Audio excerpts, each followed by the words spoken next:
বেদাতের কোনো ছাড় নাই। কারণ আপনি যখনই বেদাত করবেন, ইমাম মালিক ছোটখাটো আলেম ছিল? আর কথা কয় না, ছোটখাটো আলেম। ইমাম মালিকের মতো আলেম বলে, মানিবতাদা ফিল ইসলামি বিদআতান, ইসলামের মধ্যে যখন কেউ একটা বেদাত ঢুকায়, ইয়ারাহা হাসানা, সে মনে করে আমি তো সুন্দর একটা কাজ ঢুকাইছি, ভালো একটা সওয়াবের কাজ ঢুকাইছি, এরকম বইলা সে যখন মনে করে, ফাকাদ জাআমা আন্না মুহাম্মাদান সাল্লাল্লাহু আলাইহি ওয়াসাল্লাম খানার রিসালা, এই লোকটা এত বড় কাজ করলো, সে মনে করলো আল্লাহর নবী রিসালাতের খেয়ানত করেছে, আর ওই খেয়ানত করার কারণে আমার নতুন করে কিছু ঢুকাইতে হবে, নাইলে তো ইসলাম রক্ষা করা যাবে না। নবী খেয়ানত করছে আর আমি ইসলাম রক্ষা করতেছি, জোরে কোন নাউজুবিল্লাহ। কথাটা কি আমার মতো একটা বুংবাং আলেমের কথা না ইমাম মালিকের কথা? আমার মতো একটা বুংবাং আলেমের কথা হইলে আপনি ফালাই দিতেন, অসুবিধা নেই। ইমাম মালিক রহিমাহুল্লাহ কত বড় আলেম, আপনি ওজন দিতে পারবেন। ইমাম মালিক রহিমাহুল্লাহর মতো আলেম তিনি বলছেন, মান ইবতাদা ফিল ইসলামি বিদআতান হাসানা বিদআতান ইয়ারাহা হাসানা, কেউ একটা বেদাত যখন ঢুকিয়ে ফেলে ইসলামের ভিতরে, মনে করে ভালো একটা কিছুই তো ঢুকেছে, ফাকাদ জাআমা আন্না মুহাম্মাদান সাল্লাল্লাহু আলাইহি সাল্লাম খানার রিসালা, ওই লোকটা মনে করে আল্লাহর নবী রিসালাতের খেয়ানত করেছে, আল্লাহ পাক যে দায়িত্ব দিয়েছে নবী খেয়ানত করেছে, এজন্যই আমার নতুন করে কিছু ঢুকাইতে হইতেছে, জোরে কোন নাউজুবিল্লাহ। এজন্য বিদআতটা এত মারাত্মক। বিদআত সমাজের ভিতরে একটা দুইটা ক্ষতি না, অনেকগুলো ক্ষতি নিয়ে আসে। এর মধ্যে এক নাম্বার ক্ষতি পথভ্রষ্টতা। বেদাতি নিজেকে মনে করে আমি একমাত্র হেদায়েতের কান্ডারি।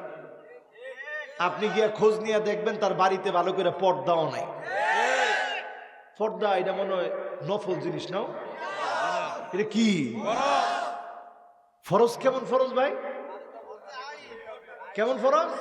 দাইমি ফরজ। দাইমি কোন কেমন ফরজ? দা ইমান, সর্বদা পর্দা করতে হবে। এরম না যে মসজিদের বাড়ির এনো বাড়ি তো মসজিদে মাঝে মাঝে আউন যাবে, দেওয়ারের সামনে মাঝে মাঝে যাওন যাবে, স্বাস্থ্য ভাইয়ের সামনে যাইলে কোনো অসুবিধা নেই, মামতো ভাই, খালতো ভাই, ফুফাতো ভাই। আমাদের দেশে পর্দা হয় দুই রকমের, একটা এগানা একটা বেগানা। আমার কথা কয় না? মানে এগানা যারা আছে আত্মীয় স্বজন, এদের সামনে যায়, বেগানার সামনে যায় না। এই জন্য বেদাতি পথভ্রষ্টতার ভিতরে থাকে। কুল্লু বিদআতিন দালালাহ ও কুল্লু দালালাতিন ফিন্নার, বেদাত হচ্ছে পথভ্রষ্টতা, আর প্রত্যেক পথভ্রষ্টতা আপনারে নিয়ে যাবে জাহান্নামে, ঠিক কিনা বলেন? এরপরে বিদআতের দুই নাম্বার বেদাতের ভয়াবহতা হচ্ছে সুন্নত বেদাতের কারণে বিদায় নেবে। যেমন নামাজের সালাম ফিরানোর পরে আপনি দোয়া করবেন, অসুবিধা নেই, আমি নিজেও দোয়া করি, ঠেললে আবার আমারে গাতাত ফলাই দিয়ে। আমার ভাইয়েরা, এক নাম্বার বলছি বেদাত পথভ্রষ্টতা, দুই নাম্বার বেদাতের কারণে সুন্নত দূর হয়ে যায়, দূর হয়ে যায়। যেমন নবী আলাইহিস সালাতু ওয়াস সালাম নামাজের সালাম ফিরানোর পরই মাসনুন কিছু দোয়া পড়তেন। আল্লাহুম্মা ইন্না আলা যিকরিকা ওয়া শুকরিকা ওয়া হুসনি ইবাদাতিক আস্তাগফিরুল্লাহ আস্তাগফিরুল্লাহ আস্তাগফিরুল্লাহ। এরপরে আয়াতুল কুরসি পড়া, আল্লাহু লা ইলাহা ইল্লা হুয়াল হাইয়ুল কাইয়্যুম লা তাখুযুহু সিনাতুন ওয়া লা নাওম লাহু মা ফিস সামাওয়াতি ওয়া মা ফিল আরদ মান যাল্লাযী ইয়াশফা'ু 'ইনদাহু ইল্লা বিইذনিহি ইয়া'লামু মা বাইনা আইদিহিম ওয়া মা খালফাহুম ولا يحيطون بشيء من علمه إلا بما شاء وسع كرسيه السماوات والأرض ولا يؤوده حفظهما وهو العلي العظيم বললেন।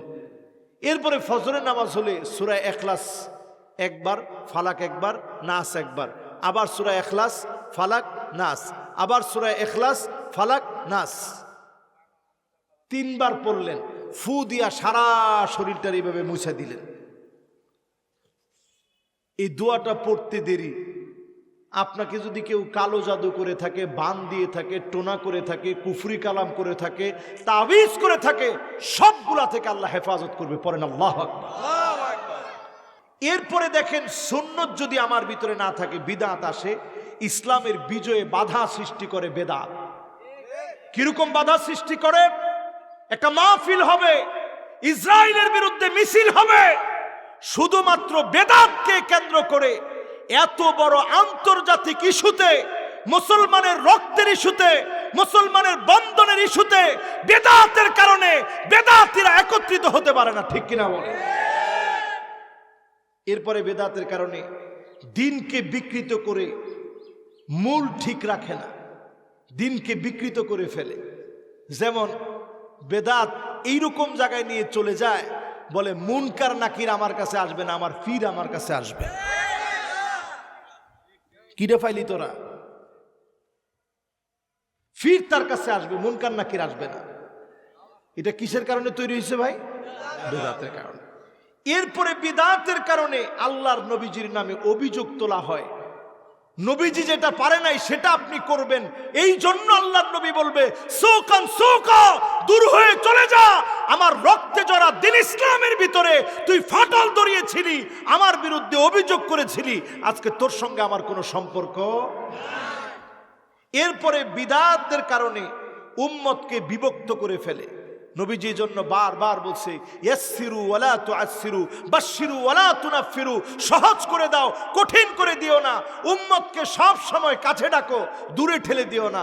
বেদাতের কারণে আজকে আমরা দূরে আছি, ঠিক কিনা বলেন? এরপরে দেখবেন বেদাতের কারণে কোরআন সুন্নাহর অগ্রগতিকে থামিয়ে দিবে। এরপরে বেদাতের কারণে তওবার সুযোগ বন্ধ হয়ে যাবে। এই জায়গাটা ভালো করে শুনেন, খেয়াল দিয়া, দেন দিয়া এই জায়গাটা শোনেন। আল্লাহর হাবিব ইরশাদ করেন, ইন্নাল্লাহ হাজাবাত তাওবান সাহিবি কুল্লি বিদআতিন। বেদাতির কাছ থেকে আল্লাহ পাক তাওবার সুযোগটাকে উঠায় নেন। কিসের সুযোগ? তাওবা। কে উঠায় নেন? কার কাছ থেকে? বেদাতির কাছ থেকে। কিসের সুযোগ? হ্যাঁ। এরপরে হাদিস শুনেন, হাত্তা ইয়াদা বিদআতাহু। আল্লাহর হাবিব বললেন তার বিদআত তার কাছেই থেকে যায়। ওই বেদাতি কাজ করতে করতেই ওই বেদাতির মৃত্যু হয়ে যায়। বেদাতি তওবা করতে পারে না, মাফ চাইতে পারে না, কালেমা নসিব হয় না। কালেমা ছাড়া, তওবা ছাড়া, ক্ষমা চাওয়া ছাড়াই বেদাতির মৃত্যু হয়ে যায়, ঠিক কিনা বলে? নবী আলাইহিস সালামের হাদিস এটি। আপনি কি মনে করছেন এইরকম পাগল বেদাতি দেখছি? কয় বেদাত করতে করতে জাহান্নামে যাবো। কে কে যাইবেন? হাত তোলেন। কয়জনে হাত তুলস? আমার এনের একটা শ্রোতা হাত তুলে না, কারণ এরকম কোনো পাগল শ্রোতা লয়ে আমি ওয়াজ করি না, আল্লাহর রহমতে। আমি যদি বলি বেদাত করতে করতে কে কে আমার সাথে জাহান্নামে যাবেন, আপনি সবাই আপনি হাত নামায় কইবেন হুজুর আপনি নিজে ঠিক হন। জাহান্নামে যাবো কি লিগে? মাহফিলে আনছি জাহান্নামে যাইতাম? টাকা খরচ করে এত কষ্ট করে মাহফিল আইছি, জাহান্নাম কিনতাম কোনে যাইতে? জোরে কোন কোন জায়গায় যাওয়ার জন্য? মাশাআল্লাহ। আপনারা কি কষ্ট পাইতেছেন? এরপরে বিদআতের কারণে হাউজে কাউসারের পানি আপনি পাবেন না। হাউজে কাউসারের সামনে দাঁড়াবেন, আল্লাহর হাবিব বলবে এটা তো আমার উম্মত। বলা হবে নবী সে বেদাত করত, বেদাতকে প্রমোট করত, বেদাতকে প্রতিষ্ঠিত করত। নবী বলবে এখনই তাকে নিয়ে যাও, ওই লোকটাকে সেদিন হাউজে কাউসারের পানি পান করানো হবে না। এরপরে চিন্তা করেন, বেদাত অহংকার সৃষ্টি করে। এজন্য বেদাত করতে করতেই দেখবেন আধা ঘন্টা ওয়াজ চললে অনেক সময় 20 মিনিট গালি চলে। কি ওয়াজটা করলেন আপনি? এই জন্য একজন শ্রোতা কইছে যে হুজুর মোমেন কাউরে গালি দিতে পারেন। আল্লাহ আমাদেরকে রহম করুক, মাফ করুক, পরে না আমি। যারা সুন্নত মানি আমাদের লাভ কয়টা? সুন্নত যারা মানবেন 4টা পুরস্কার দুনিয়াতে তৎনগত হাতের মধ্যে পেয়ে যাবেন। জোরে কোন আল্লাহ। কয়টা পুরস্কার? 4টা। 1 নাম্বার পুরস্কার হচ্ছে সুন্নতের আল মুহাব্বা ফি কুলুবিল বারারা।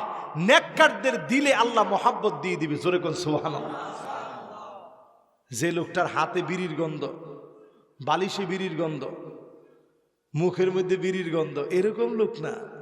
আল মুহাব্বা ফি কুলুবিল বারারাহ, নেককারদের হৃদয়ে যারে দেখলে মনে হয় আল্লাহওয়ালা, যারে দেখলে মনে হয় মুত্তাকি, যারে দেখলে মনে হয় বুজুর্গ, এইরকম নেককারের মনে আল্লাহ রাব্বুল আলামিন মহব্বত দিয়ে দিবে। জোরে কোন সুবহানাল্লাহ।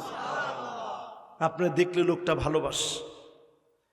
2 নম্বরে ওয়াল হাইবাতু ফি কুলুবিল ফাজারা, পাপিষ্ট যারা বদলোক তাদের মনে আল্লাহ ভয় ঢুকায় দিবে।